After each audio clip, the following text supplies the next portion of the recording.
नमस्कार दोस्तों, हर्षित द्विवेदी एजुकेशन में आपका स्वागत है। मेरा नाम है विनीत सागर।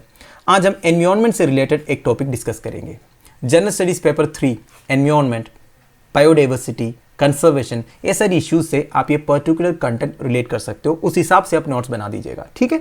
अब देखिए, आप सभी ने ग्रेट बैरियर रीफ के बारे में सुना होगा। ऑस्ट्रेलियन कॉन्टिनेंट का नॉर्थ ईस्टर्न साइड में लोकेटेड है great barrier reef. Great barrier reef दुनिया का सबसे एक्सटेंसिव एंड सबसे लार्जेस्ट कोरल रीफ इकोसिस्टम है। अब न्यूज से निकल के आया था कि Australia barrier reef recovering, Australia का ग्रेट बैरियर रीफ धीरे धीरे रिकवर हो रहा है।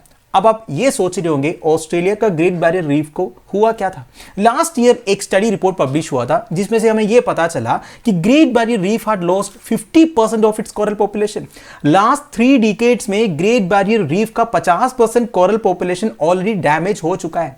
अब ये कोरल रीफ डैमेज होने का सबसे बड़ा रीजन है कोरल ब्लीचिंग। अब ये कोरल रीफ क्रिएट कैसे होता है, कोरल ब्लीचिंग कैसे होता है, ये सारी चीजें हम डिटेलली आगे डिस्कस करेंगे। तो आगे जाने से पहले लेक्चर पर लाइक का बटन, चैनल को अब तक शेयर एंड सब्सक्राइब नहीं किया हो तो कर लीजिएगा। हमें सपोर्ट करने के लिए आप चैनल के मेंबर बन सकते हो ज्वाइन बटन के थ्रू। शुरुआत करते हैं दोस्तों एकदम बेसिक से। कोरल रीफ बनता कैसे है? देखिए, कोरल रीफ बनता है from thousands of tiny animals called coral polyps. अब ये पॉलिप्स क्या होता है?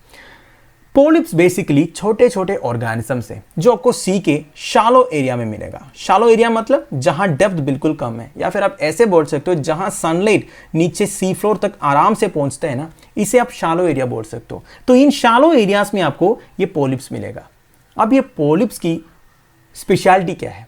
इनकी स्पेशलिटी ये है दोस्तों, इनकी बॉडी एक्चुअली सॉफ्ट है, नरम है, पर इनकी बॉडी में कवरिंग है। वो कवरिंग बेसिकली एक कैल्सरस स्केलेटन है। कैल्सरस मतलब कैल्शियम रिच है। अब इन पॉलिप्स की दूसरी स्पेशलिटी यह है, ये कैल्सरस स्केलेटन बनाने के लिए ये सी वाटर से कैल्शियम एक्सट्रैक्ट करते हैं। आपको पता है सी वाटर में कई सारे मिनरल्स हैं, उसमें से कैल्शियम ये पॉलिप्स एक्सट्रैक्ट करते हैं और इनकी बॉडी में कवरिंग बना देते हैं। वो कवरिंग है बेसिकली कोरल, ठीक है। अब जब ये कोरल पॉलिप्स मर जाएगा तो इनके शरीर के ऊपर जो कैल्सरस स्केलेटन बना होगा वो इनसे अलग हो जाता है और इसी कैल्सरस स्केलेटन में नए पॉलिप्स ग्रो हो जाते हैं और ये साइकिल चलता रहेगा। समझ गए ना आप? मतलब उन कैल्सरस स्केलेटन के ऊपर जो नए पॉलिप्स ग्रो हो जाएगा उनके ऊपर भी तो कैल्सरस स्केलेटन आएगा, क्योंकि ये सी वाटर से कैल्शियम एक्सट्रैक्ट करते हैं। तो इसी तरह साइकिल चलता रहेगा, स्केलेटन के ऊपर स्केलेटन ऐसे एक्यूमुलेट हो जाएगा। तो इस तरह कई सारे मरीन लैंडफॉर्म्स क्रिएट होता है, क्योंकि ये फॉर्मेशन के ऊपर फॉर्मेशन बनता हो जाएगा। तो इसी तरह एक मरीन लैंडफॉर्म आप बोल सकते हो कोरल रीफ। तो देखिए, मैंने आपको पहले ही बोला था कि देखिए ये कॉलोनीज में रहते हैं, थाउजेंड्स ऑफ पॉलिप्स जो इकट्ठा रहते हैं। तो इतने सारे इकट्ठा होकर अपने ऊपर जो स्केलेटन फॉर्मेशन होगा, मतलब एक के ऊपर एक के ऊपर एक करके जब बनता हो जाएगा, सालों जब बीत जाएंगे, उस एरिया में पूरा एक मरीन लैंडफॉर्म बन जाएगा। तो इसी को आप कोरल रीफ बोल सकते हो। अब देखिए, इंडिया में कहां कहां पे इस तरह का फॉर्मेशन आपको मिलेगा? ऑब्वियस सी बात है, जहां शालो वाटर ज्यादा है उधर ही आपको मिलेगा। फॉर एग्जाम्पल, गुजरात में गल्फ ऑफ कच्छ में जो एक मरीन बायोस्फीयर रिजर्व भी है कि नहीं, और Palk bay and gulf of Mannar. Gulf of Mannar जो हमारा तमिलनाडु के नीचे वाला साइड है, basically Sri Lanka and southern India के बीच में जो एरिया है गल्फ ऑफ मान्नार, उधर भी आपको इस तरह की कोरल रीफ फॉर्मेशन मिलेगा। वो भी शालो एरिया है कि नहीं।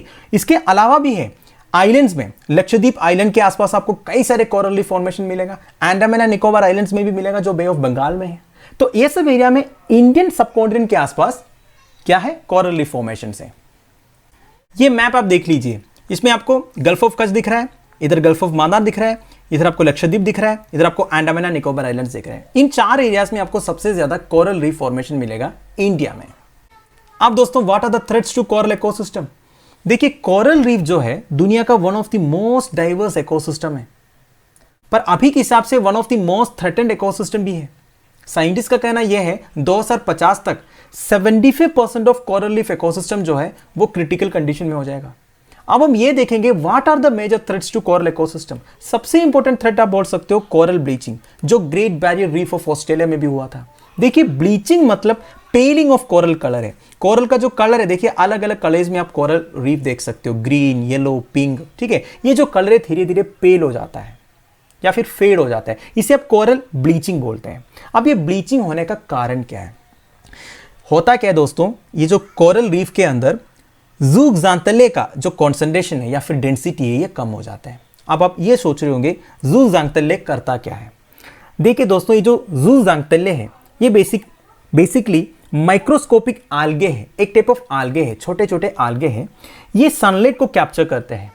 नॉर्मली जो प्लांट्स में फोटोसिंथेसिस होता है ना दोस्तों, इसी तरह ये जो माइक्रोस्कोपिक आल्गे है ज़ूज़ांगतले, ये सनलाइट को कैप्चर करके इसे एनर्जी में कन्वर्ट करते हैं।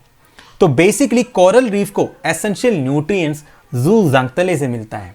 जब ये ज़ूज़ांगतले का कॉन्सेंट्रेशन कोरल रीफ के अंदर जो टिश्यूज है उसमें कम हो जाएगा, तो धीरे धीरे ये कोरल ब्लीचिंग शुरू हो जाएगा।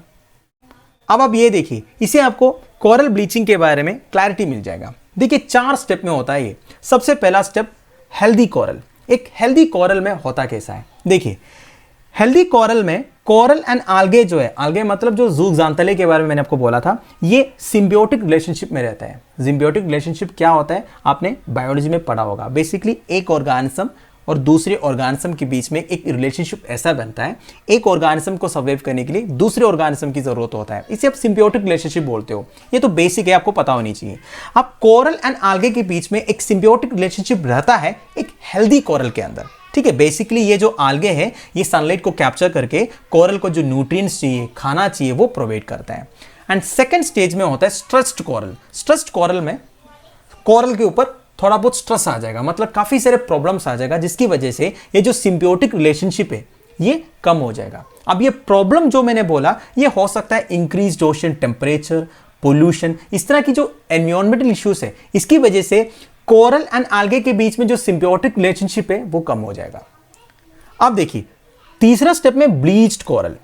Coral is left bleached and vulnerable, इससे कोरल ब्लीचिंग शुरू हो जाता है। देखिए बेसिकली वही बात है, जब ये ज़ूज़ांगतले का जो कॉन्सेंट्रेशन है वो कम हो जाएगा, तो कोरल को खाना बना के देने के लिए, बेसिकली जो न्यूट्रिएंट सप्लाई करने के लिए कुछ रहेगा ही नहीं, तब कोरल ब्लीचिंग शुरू हो जाएगा। धीरे धीरे इसकी जो कलर है वो पेल हो जाएगा एंड फाइनली ये व्हाइट बन जाएगा। एंड 14 है dead coral. Coral is left bleached and vulnerable, coral एकदम खत्म हो जाता है। देखिए without enough plant cells to provide the coral with food it needs, खाना देने के लिए ज़ूज़ांगतले नहीं है। अब ये धीरे धीरे मरना ही है, जब तक खाना मिलता रहेगा कोई भी ऑर्गेनिज्म है वो सर्वाइव करेगा, ठीक है। तो इसके बाद क्या होगा, the tissues of coral disappear and expose the skeleton gets covered with algae, ठीक है। इनकी जो टिश्यू है कोरल के अंदर वो पूरा डिसअपियर हो जाएगा, फिर ये स्केलेटन जो है एक्सपोज हो जाएगा पूरा, एंड इसके ऊपर पूरा दूसरा आल्गे आके भर जाएगा। तो बेसिकली यही समझ लीजिए कोरल पूरा डेड हो जाता है। यही हुआ था ग्रेट बैरियर रीफ में भी, कम से कम 50% कोरल इकोसिस्टम खत्म हो गया था। अब दोस्तों what are the causes of coral bleaching. वैसे अब तक आप समझ गए होंगे क्या क्या कॉजेस हो सकता है, कॉमन सेंस से आप सोच सकते हो, फिर भी एग्जामिनेशन पॉइंट ऑफ व्यू में आपको कुछ फैक्टर्स तो लिखना होगा ना, तो वो हम डिस्कस करेंगे। सबसे इंपॉर्टेंट फैक्टर है दोस्तों टेम्परेचर। देखिए कोरल रीफ जो है एक नैरो टेम्परेचर रेंज में रहता है। सीजनल वेरिएशन की वजह से या फिर और कोई ज्योग्राफिकल फिनोमिनन की वजह से ओशन टेम्परेचर नॉर्मल से ज्यादा या कम हो जाता है, उसे कोरल ब्लीचिंग होने का चांस है। दूसरा है सोलर रेडिएशन। देखिए solar radiation is believe to play a role in coral bleaching. जो नॉर्मल सोलर रेडिएशन चाहिए उससे अगर ज्यादा हो गया, कम हो गया, तभी कोरल ब्लीचिंग होने का चांस है। तीसरा है subaerial exposure. Subaerial exposure मतलब क्या होता है, देखिए जो कोरल से हमेशा समुद्र के नीचे बेसिकली पानी के अंदर रहता है ना, पर देखिए कभी कभी लो टाइड्स हो जाता है, तब ये एक्सपोज हो जाते हैं बाहर, तब कोरल ब्लीचिंग होने का चांस है। ये लो टाइड एक कारण है। दूसरा जो एनसो एल नीनो सथेन ऑसिलेशन, इसके बारे में हमने डिस्कस किया है एक वीडियो में, एक या दो वीडियो में हमने डिस्कस किया है। इवन एनसीईआरटी ज्योग्राफी में भी हर्षित सर ने आपको पढ़ाया था। एनसो मतलब basically uneven warming of ocean temperature, जो पैसिफिक ओशन में होता है, जो सी टेम्परेचर चेंज होने की वजह से हवा जो है ये जो साउथ अमेरिकन कॉन्टिनेंट की तरफ जाता है, उधर बारिश वगैरह ज़्यादा हो जाता है एनसो से, ठीक है। अब मैं ज़्यादा डिस्कस नहीं कर रहा हूँ। तो ये जो एनसो से या फिर एक्सट्रीम लो टाइड्स की वजह से कोरल्स जो है पानी के बाहर एक्सपोज हो जाता है, इसे सब एरियल एक्सपोजर होता है, इससे भी कोरल ब्लीचिंग होने का कारण है। Last and final anthropogenic activities. Anthropogenic activities मतलब हमारी वजह से जो होता है, basically coastal development, destructive fishing methods वगैरह होता है ना, इससे भी कोरल ब्लीचिंग होने का चांस है। मतलब देखिए ये जो रिसोर्ट्स वगैरह आता है, डेवलपमेंटल एक्टिविटीज आता है, या फिर लोग जो डिस्ट्रक्टिव फिशिंग करते हैं, देखिए फिशिंग के लिए कई सारे मेथड्स यूज करते हैं ना, ऐसे कई सारे डीप सी फिशिंग वगैरह होता है जिससे कोरल्स वगैरह खराब हो जाते हैं। मतलब मछली पकड़ने के चक्कर में जितने भी कोरल्स है वो खराब हो जाता है, ठीक है। ये जो ट्रोलिंग वगैरह होता है, ये सब एंथ्रोपोजेनिक एक्टिविटीज आप बोल सकते हो। तो ये सारे रीजन है कोरल ब्लीचिंग का। अब हम वापस टॉपिक पर आता है, अब आपको क्लैरिटी मिल जाएगा। देखिए न्यूज़ में क्यों आया था? Australia's great barrier reef appears to be recovering from a series of damaging coral bleaching events. देखिए, मैंने आपको पहले ही बताया था, पिछले कुछ डिकेड्स में ऑस्ट्रेलियन ग्रेट बैरियर रीफ का 50% कोरल रीफ इकोसिस्टम डैमेज हो चुका था और सबसे ज़्यादा डिस्ट्रक्शन तो रीसेंट ईयर्स में हुआ, जैसे 2016 में, 2017 में एंड 2020 में, क्योंकि ग्रेट बैरियर रीफ एरिया में अनयूजुअली वार्म वाटर टेम्परेचर्स हो गया था, जिसकी वजह से कोरल ब्लीचिंग हुआ था। क्लियर?